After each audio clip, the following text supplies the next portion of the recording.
The silent observers. Ambassador Elena Chen stood at the observation deck of the International Space Station, her dark eyes fixed on the strange object that had appeared in Earth's orbit 12 hours ago. The crystalline structure seemed to ripple like liquid metal despite its massive size, easily dwarfing any human-made satellite. Behind her, the soft hum of monitoring equipment provided a steady backdrop to the tense atmosphere. "They're scanning us again," Dr. James Rodriguez reported from his station, his fingers dancing across holographic displays. "Same frequency as before, but the pattern's different."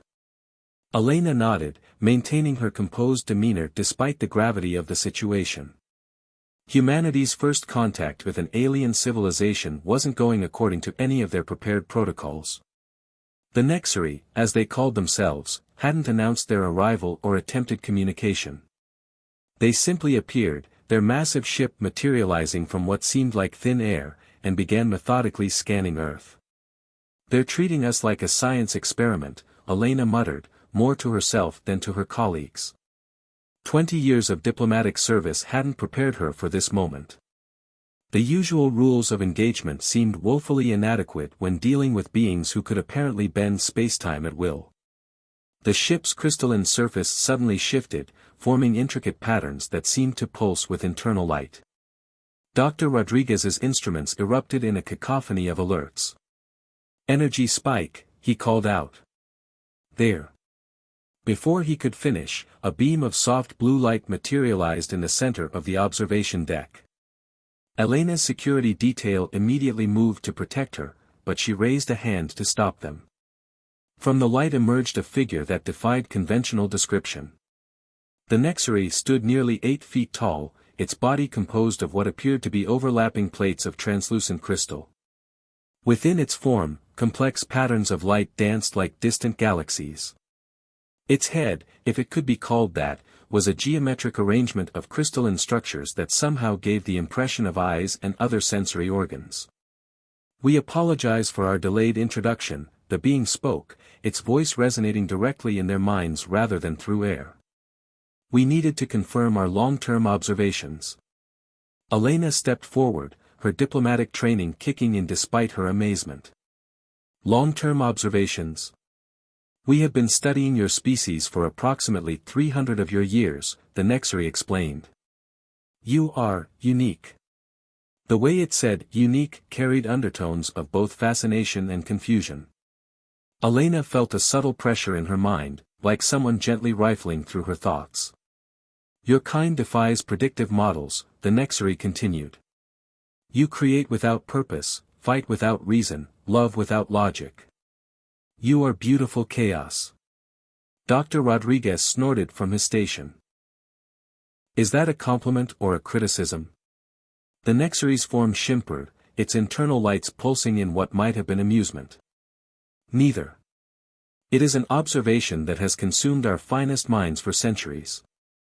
You see, Ambassador Chen, we Nexari evolved toward perfect order. Our society, our technology, our very thoughts follow paths of absolute efficiency. But you humans."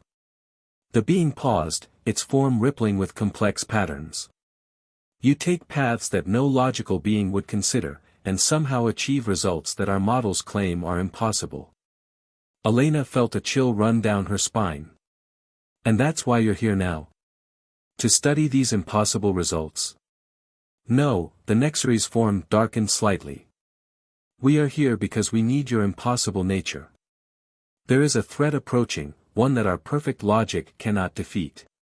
We believe your chaos might be the key to survival." The observation deck fell silent save for the constant hum of equipment. Elena studied the alien being, noting how its crystalline form seemed to reflect not just light, but possibility itself. "Tell me about this threat," she said finally. The Nexari's form pulsed with dark colors. "We call them the Void Hunters. They are ancient, patient, and absolute in their purpose, the elimination of conscious life. They do not negotiate, do not deviate, do not show mercy. Every civilization they have encountered has fallen, their strategies predicted and countered with perfect precision. But you think we're unpredictable enough to make a difference?" Dr. Rodriguez asked, his scientific skepticism evident in his tone. We have watched your species wage war against itself countless times, the Nexari responded. Each conflict brings new strategies, new technologies, new ways of thinking that no rational being would conceive. You turn music into weapons, games into training simulations, and mistakes into advantages. You are beautiful chaos, it repeated, and chaos might be our only hope. Elena exchanged looks with her colleagues. The implications were staggering. Humanity's first contact wasn't just about meeting new life, it was about joining an interstellar war for survival.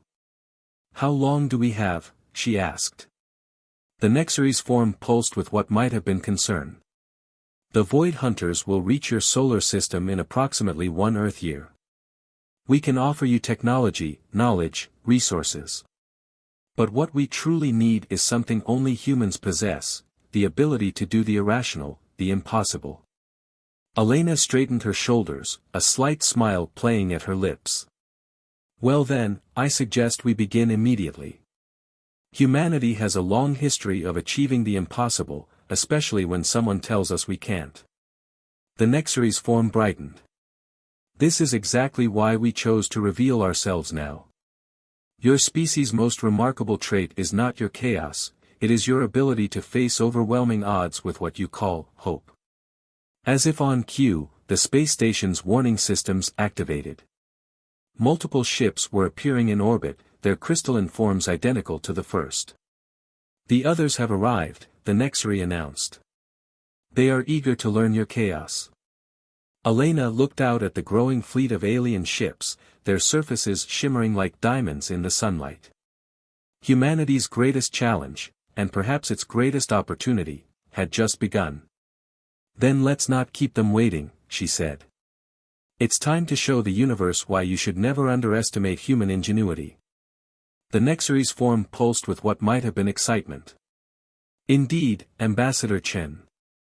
Let us begin the impossible together. Breaking protocol.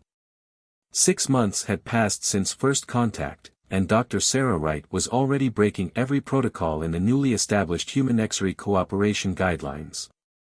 Her laboratory in the Joint Research Facility beneath the Himalayas buzzed with activity as she manipulated the holographic interface, deliberately ignoring the warning signals flashing across her screen. Dr. Wright, your current experiment violates safety parameters, her Nexari advisor, Crystal Song in Silence, whom she'd nicknamed Crystal, announced. The crystalline being's internal lights pulsed with what Sarah had learned to recognize as concern. The parameters are wrong, Sarah replied, her fingers dancing through the holographic calculations.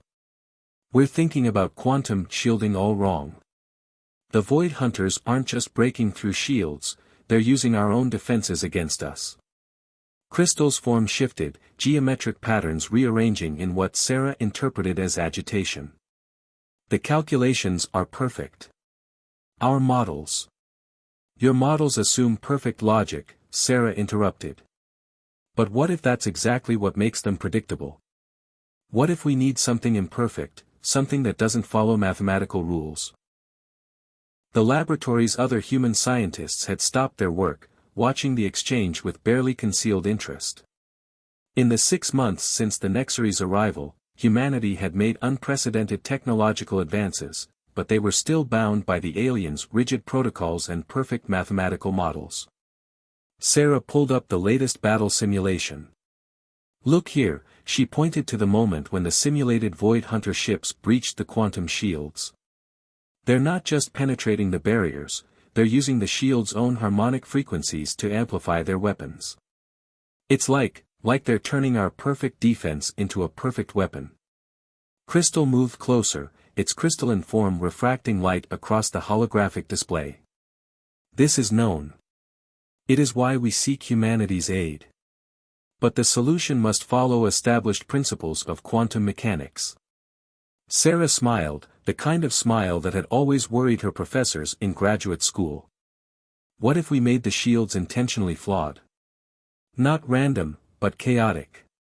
Like jazz. Jazz? Crystal's form rippled with confusion. Yes, jazz. Sarah's excitement built as the idea took shape. In music, jazz follows rules but also breaks them in structured ways. The musicians respond to each other, improvise, create patterns that are impossible to predict but still maintain harmony. What if we applied that principle to quantum shielding? She pulled up a new simulation, her fingers flying across the interface as she incorporated wave functions that deliberately introduced controlled chaos into the shield harmonics.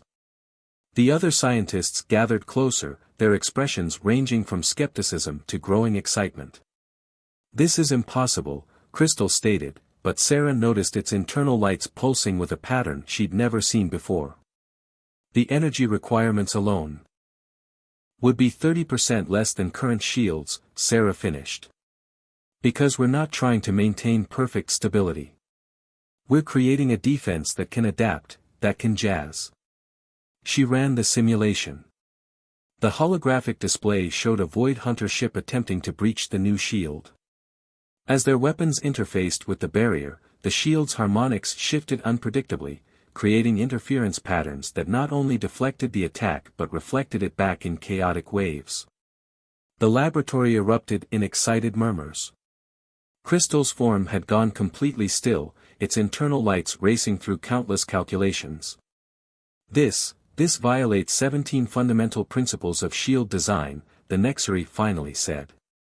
Yes, Sarah agreed, unable to keep the triumph from her voice. That's exactly why it works. The Void Hunters have defeated every logical defense they've encountered. So let's give them something illogical. Crystal was silent for a long moment, its crystalline form slowly shifting through various geometric configurations.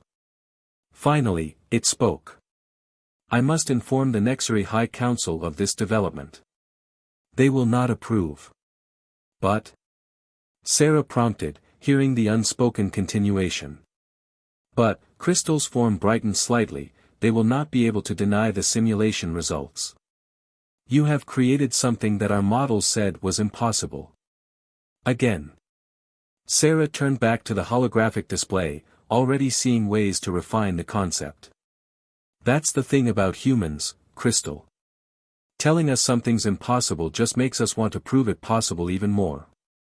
She felt rather than saw Crystal move closer, its crystalline form emanating what might have been curiosity. "The Council believes that progress must follow logical paths. That chaos leads only to destruction." "Then the Council needs a physics lesson," Sarah said, pulling up more simulations. "In nature, destruction and creation are two sides of the same coin. Sometimes you need a little destruction to create something new. Now, help me refine these harmonic patterns. We need to make this shield not just functional, but reproducible." As she worked through the night with Crystal and her team, Sarah couldn't help but smile at the irony. The Nexary had come to Earth looking for humanity's chaos to save them from the Void Hunters. Instead, they were discovering that chaos itself might be the key to understanding the universe in ways their perfect logic had never imagined. The quantum jazz shield was just the beginning. Sarah could already see other applications, other ways to introduce controlled chaos into defensive and offensive systems. The Void Hunters were coming, yes, but they were about to face something they'd never encountered before, humanity's gift for finding harmony in chaos. Crystal watched her work, its internal lights pulsing with what might have been excitement. "The Council will demand extensive testing before implementing such a radical design." "Of course they will," Sarah agreed, not looking up from her calculations. "And while they're running their tests, we'll be working on something even more impossible. That's the other thing about humans, Crystal, we never stop at just one impossible thing." The holographic display continued to dance with quantum calculations, but now they moved like jazz notes in a cosmic symphony of controlled chaos. The war for survival was coming, and humanity was about to change the rules of engagement. The Impossible Fleet. Admiral Marcus Chen stood on the bridge of the HSS Prometheus, humanity's first hybrid warship, watching as construction drones swarmed around the growing fleet in Earth's orbit. Each vessel represented a fusion of Nexary precision and human unpredictability, sleek crystalline hulls housing systems that deliberately defied conventional physics. "Status report on the quantum jazz shields," he asked, his voice carrying the weight of 6 months of non-stop preparation. Lieutenant Rivera's fingers danced across her holographic console. "All ships are equipped and calibrated, sir. Dr. Wright's latest modifications have increased efficiency by another 12%. Marcus nodded, studying the tactical display. 20 ships, each representing the pinnacle of human Nexary cooperation, formed the core of Earth's defense fleet. They weren't many, but they were unlike anything the galaxy had ever seen. "The Nexary High Council still objects to the modifications," announced Crystal Harmony in Motion, the fleet's senior Nexary advisor. The crystalline being's form rippled with complex patterns that Marcus had learned to read as a mixture of concern and excitement. "The Council objects to most of what we do," Marcus replied with a slight smile. "That's probably why we're succeeding." The bridge crew chuckled softly. The past months had been a crash course in breaking rules that the Nexary had considered immutable. Every ship in the fleet incorporated technologies that the aliens had deemed impossible, until humans proved otherwise. "Incoming transmission from Lunar Base," Rivera announced. "Dr. Wright requests permission to begin the final weapons test." Marcus straightened his uniform. "Put her through." Sarah Wright's hologram appeared on the bridge, her eyes bright with the manic energy that had driven the project forward. "Admiral, we're ready to demonstrate the Chaos Lance." The Chaos Lance, another, impossible, weapon that combined Nexary energy projection technology with principles derived from human music theory.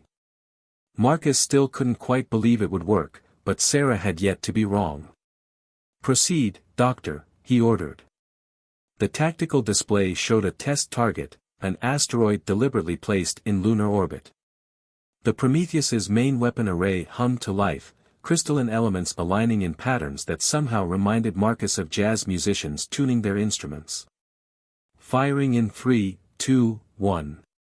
The lance struck the asteroid, but instead of a conventional energy beam, it released waves of quantum distortion that played across the target's surface like notes in a deadly symphony. The asteroid didn't explode, it unraveled, its very atomic structure dissolving into harmonic chaos. "Holy shit," someone whispered on the bridge. Crystal Harmony's form pulsed with intense patterns. "This defies all known principles of energy weapons." The Council will adapt," Marcus interrupted firmly. "Just like we have. Just like we must." A new alert flashed across the tactical display. Long-range sensors had detected movement at the edge of the solar system. The Void Hunters were early. "Battle stations," Marcus ordered, his voice calm despite the surge of adrenaline. "All ships, activate quantum jazz shields. Prepare Chaos Lances for combat configuration." The fleet moved into formation, their crystalline hulls gleaming in the sunlight. Each ship was a testament to what humans and Nexary could achieve together, perfect order and beautiful chaos working in harmony.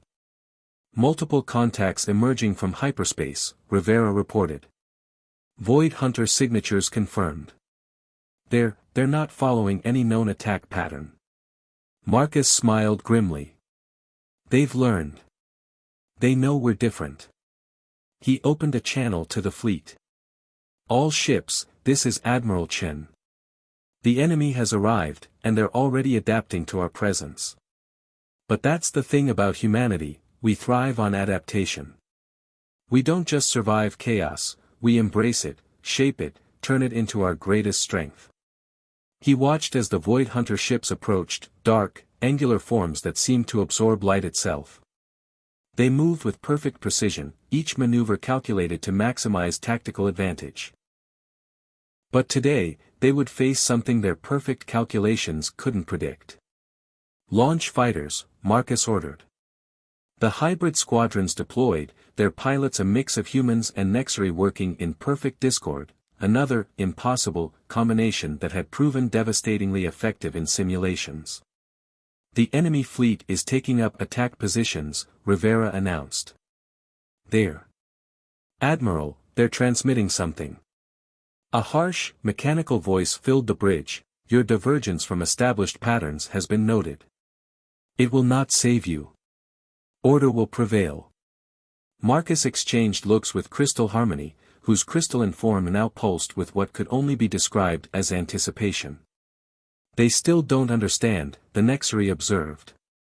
No, Marcus agreed, they don't. And that's exactly why we're going to win. He opened a channel to the entire fleet. All ships, prepare to engage. Let's show the Void Hunters what happens when you try to impose perfect order on a species that was born from chaos. The impossible fleet moved forward to meet its destiny, each ship a symphony of controlled chaos ready to rewrite the rules of warfare. The greatest battle in human history was about to begin, and for once, being unpredictable wasn't just an advantage, it was humanity's greatest weapon. Dance of Chaos. The battle erupted like a thunderstorm in space, energy weapons crafting deadly auroras against the black canvas of the void. Admiral Chen watched as the first wave of Void Hunter ships encountered the quantum jazz shields, their perfect attack patterns dissolving into confusion as the chaotic defenses adapted and evolved. Multiple hits on enemy vessels, Lieutenant Rivera reported, her voice tight with concentration. The Chaos Lances they're working better than simulations predicted. The tactical display showed the truth of her words. Where the Void Hunters' weapons met quantum jazz shields, the energy didn't just dissipate, it transformed, becoming part of the defensive pattern before reflecting back in unpredictable waves. The enemy ships, designed to calculate and counter any normal attack, found themselves facing weapons that refused to follow logical rules. Second wave incoming, Crystal Harmony announced, its crystalline form pulsing with complex patterns. They are attempting to analyze our defense patterns. Marcus smiled grimly. Let them try. You can't predict jazz. He opened a channel to the fleet. All ships, execute maneuver Delta Jazz. Fighters, you're clear to begin your dance. The hybrid squadrons moved like leaves in a storm, their formations shifting and reforming in patterns based on classical ballet mixed with quantum mechanics, another impossible combination that Dr. Wright had inspired. Each fighter pilot, human and Nexary alike, had spent months learning to feel the rhythm of combat rather than calculate it. The Void Hunters' response was immediate and devastating, or would have been, against any normal enemy. Their ships fired salvos of energy weapons that could penetrate any conventional shield. But the quantum jazz shield sang in response, turning the attack into part of their defensive harmony. Enemy flagship is adapting, Rivera warned. Sir, they're trying to match our chaos patterns. That's their mistake, Marcus replied. They think chaos can be replicated. Show them why they're wrong. Execute Symphony Protocol. The human Nexary fleet moved as one, but each ship followed its own unique variation of the battle plan. The Void Hunters found themselves facing not just one unpredictable enemy, but an entire fleet of ships that refused to behave according to any rational pattern. A massive explosion lit up space as one of the Void Hunter capital's ships succumbed to a Chaos Lance strike. The weapon hadn't just destroyed the vessel, it had unraveled its very structure in a cascade of quantum harmonics that spread to nearby enemy ships. They're falling back, Crystal Harmony observed, its form brightening with what might have been excitement. This conflicts with all known Void Hunter tactics. They are experiencing uncertainty. Marcus leaned forward in his command chair. That's right. For the first time in their existence, they're facing an enemy they can't predict. And it terrifies them. He opened a fleet-wide channel again. All ships, press the advantage. Show them what humanity does best, embrace the chaos. The battle shifted into its next movement, human ingenuity and Nexary technology weaving a deadly symphony in space. Fighter squadrons danced through enemy formations, their quantum jazz shields turning each avoided shot into a counterattack. The Chaos Lances struck with increasing effectiveness as their harmonics learned from each engagement. Enemy fleet is showing signs of structural degradation, Rivera reported. The quantum disruption is spreading through their formation like a virus. Like music, crystal harmony corrected, its form pulsing with new understanding. The chaos is harmonic. It builds upon itself. This is beautiful. The Void Hunters launched a desperate counterattack, their remaining ships forming into a perfect geometric pattern that had probably devastated countless civilizations before. But against the human Nexary fleet, perfect geometry meant nothing. All ships, execute final movement, Marcus ordered. The fleet responded, each vessel contributing its own unique note to the deadly symphony. Chaos lances fired in deliberately discordant patterns, creating interference waves that the Void Hunters couldn't possibly predict or counter. Space itself seemed to shudder as the battle reached its crescendo. The enemy fleet, faced with weapons and defenses that defied their fundamental understanding of warfare, began to break apart. Ship after ship succumbed to the quantum jazz, their perfect structures dissolving into harmonic chaos.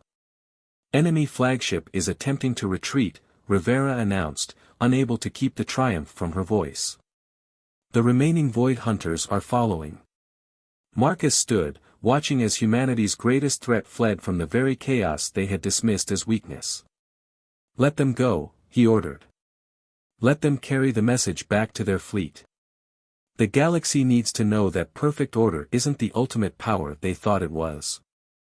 Crystal harmony moved closer, its crystalline form radiating patterns that spoke of profound revelation. The Council will need to reevaluate many of their fundamental assumptions about the nature of progress. That's the other thing about chaos, Marcus replied with a slight smile. It doesn't just destroy, it forces evolution. Forces growth. He looked out at his fleet, each ship now bearing the scars and glory of their impossible victory. We've just proven that the most powerful force in the universe isn't perfect order or pure chaos. It's the harmony you can create between them. The human Nexary fleet regrouped, their quantum jazz shields humming with the echoes of battle. They had done more than just win a fight, they had changed the very nature of warfare in the galaxy. And somewhere out there, the retreating Void Hunters carried with them a new understanding, that sometimes, the most perfect weapon is imperfection itself. Evolution's child. 3 months after the Battle of Seoul, the Joint Council chamber in the Himalayas hummed with activity. Representatives from Earth and the Nexary High Council gathered to discuss the implications of their victory. The chamber itself reflected their new partnership, crystalline architecture interwoven with organic human design, order and chaos in perfect balance. Dr. Sarah Wright stood at the podium, presenting her latest findings to an audience that would have been unimaginable a year ago. Behind her, holographic displays showed the spread of quantum jazz technology throughout known space. The implications go far beyond military applications, she explained, her voice carrying the weight of discovery. What we've learned about harmonic chaos is revolutionizing everything from energy production to space travel. The Void Hunters didn't just attack us, they forced us to evolve. The Nexary Council leader, eternal wisdom through order, shifted its crystalline form in what Sarah now recognized as deep contemplation. You propose that chaos itself is a force of evolution. Not chaos alone, Sarah corrected. The harmony between chaos and order. Look at what we've achieved together. Nexary precision guided by human intuition. Perfect mathematics dancing with imperfect creativity. Ambassador Elena Chen, now Earth's chief representative to the galactic community, stepped forward. The Void Hunters believed that perfect order was the pinnacle of evolution. We've proven that true evolution requires both stability and change, structure and freedom. The chamber's displays shifted to show the latest data from deep space monitoring stations. The Void Hunters had retreated to the edges of known space, their perfect formations now disrupted by uncertainty. For the first time in their history, they faced an enemy they couldn't quantify. They're adapting, Admiral Chen observed from his position near the chamber's entrance. Our victory didn't just defeat them, it's forcing them to change. To evolve. Crystal Song in silence, now the head of the Joint Research Division, moved to the center of the chamber. Its form pulsed with complex patterns that reflected off the crystalline walls, creating a symphony of light. For millennia, we Nexari believed that progress meant moving toward perfect order, it announced. Humans have shown us that true progress lies in embracing both order and chaos. We are all evolution's children, growing not through perfection, but through beautiful imperfection. The chamber filled with murmurs of agreement from both humans and Nexari. The past year had changed both species in profound ways. Humans had learned to harness their chaos with Nexari precision, while the Nexari had begun to explore the creative power of controlled uncertainty. The quantum jazz shields were just the beginning, Sarah continued, pulling up new schematics. We're seeing applications in medicine, terraforming, even faster than light travel. By introducing controlled chaos into hyperspace calculations, we've increased efficiency by 300%. And the cost? Eternal Wisdom asked, though its tone suggested it already knew the answer. The cost is certainty, Elena replied. We have to accept that we can't predict everything. That sometimes the most perfect solution is allowing for imperfection. The displays shifted again, showing the construction of new hybrid ships in Earth's orbit. Each vessel incorporated both human and Nexari design philosophy, creating something entirely new. They weren't just warships anymore, they were explorers, carrying the message of harmony between chaos and order to the stars. The Void Hunters will return, Admiral Chen stated, his voice carrying across the chamber. But when they do, they'll find that we've continued to evolve. That's humanity's gift to the galaxy, we never stop changing, never stop growing. Sarah watched as human and Nexari representatives mingled, sharing ideas and perspectives that would have seemed impossible a year ago. The boundary between the two species was blurring, not through any physical change, but through a deeper understanding of each other's nature. We're not just evolution's children, she said softly. We're its agents. Change isn't something that happens to us, it's something we create. The chamber's crystalline walls pulsed with light, a visual symphony of order and chaos working in harmony. Outside, the first stars were becoming visible in the Himalayan sky. Somewhere out there, the Void Hunters were reassessing everything they believed about the nature of power and progress. But here, in this chamber where humans and Nexari worked together to forge a new future, the truth was clear. The greatest strength wasn't in perfect order or pure chaos, but in the courage to embrace both. They were evolution's children, and their story was just beginning. The universe would never be the same, and that was exactly as it should be.